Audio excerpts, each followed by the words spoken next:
Hi friends, இன்றைக்கி ஞாயிற்றுக்கிழமை. நான் கருவாட்டு குழம்பு பண்ண போகிறேன். அதுக்காக முறை கருவாடு எடுத்து வச்சுருக்கேன். அதோட நடுவில் இருக்கக்கூடிய முள்ளை எடுத்துகிட்டு க்ளீன் பண்ணி வச்சுட்டேன். கருவாட்டில் போடுறதுக்காக வாழைக்காய் எடுத்து வச்சுருக்கேன். இது செந்துடன் வாழைக்காய். காய் பறிக்கிறதுக்கு முன்னாடியே கொலை கீழே விழுந்துட்டு இதை தான் இன்றைக்கி கருவாட்டில் போட போகிறேன். ஒரு தக்காளி எடுத்திருக்கேன், ஒரு 4-5 வெள்ளை மிளகாய் எடுத்திருக்கேன். இந்த வெள்ளை மிளகாய் கருவாட்டில் போட்டால் ரொம்ப டேஸ்ட்டாக இருக்கும். வாழைக்காயை தோல் உரித்து 2ஆக கட் பண்ணி திரும்பவும் அதை நீளமாக கட் பண்ணி தண்ணியில் போட்டுடலாம். இந்த வாழைக்காயில் தோல் ஈஸியாக உரிச்சிடலாம். கருவாட்டு குழம்பு பண்ணும்போது நிறைய காய் போட்டு வச்சோன்னா அது ரொம்ப நல்லா இருக்கும். எனக்கு கருவாட்டு துண்டை விட கருவாட்டு குழம்புல போடக்கூடிய காய் தான் ரொம்ப பிடிக்கும். இப்போ காயெல்லாம் கட் பண்ணி வச்சுட்டேன். இனி அரைக்க வேண்டிய பொருளை எடுத்து அரைச்சிடலாம். ஒரு மிக்சரில் தேவையான அளவு தேங்காய், வத்தல் மிளகாய் பொடி, கொஞ்சம் மஞ்சள் பொடி, 4-5 சின்ன வெங்காயம், 1/4 ஸ்பூன் நல்ல மிளகும் போட்டு கொஞ்சம் தண்ணியை விட்டு இதை அரைச்சி எடுத்துடலாம். கறிவேப்பிலை கூட கொஞ்சம் போட்டு அரைக்கலாம். நான் மறந்துட்டேன் போடுறதுக்கு.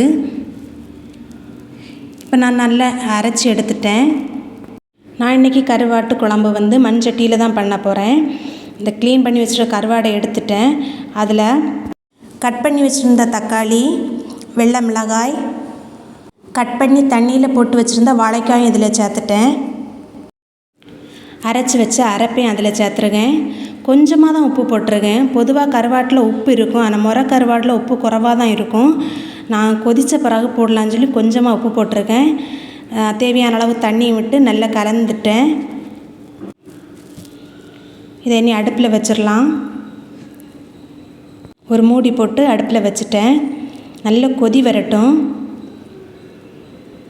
நல்லா கொதிச்சுட்டு இந்த ஸ்டேஜில் உப்பு இருக்கான்னு பார்த்துடலாம். உப்பு குறைவாக இருந்ததுனால கொஞ்சம் உப்பு நான் போட்டிருக்கேன். ஒரு கொத்து கறிவேப்பிலையும் அப்படியே மேலோட்டமாக தூவி போட்டிருக்கேன். இனி இதை மூடி போட்டு கொஞ்சம் நேரம் கூட வேக விடலாம்.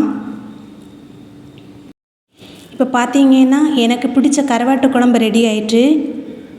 உங்களில் எத்தனை பேருக்கு இந்த கருவாட்டு குழம்பு பிடிக்குங்கிறத கமெண்டில் சொல்லுங்கள்.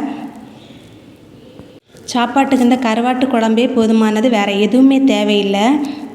எங்களோட சண்டே லஞ்ச் இதுதான், சோறும் கருவாட்டு குழம்பும். இந்த வீடியோ பிடிச்சிருக்குன்னு நினைக்கிறேன். பிடிச்சிருந்தா லைக் பண்ணுங்கள், ஷேர் பண்ணுங்கள், சப்ஸ்கிரைப் பண்ணுங்கள். மறக்காமல் கமெண்ட் பண்ணுங்கள், பெல் ஐக்கானை கிளிக் பண்ணுங்கள். வீடியோ பார்த்ததுக்கு நன்றி.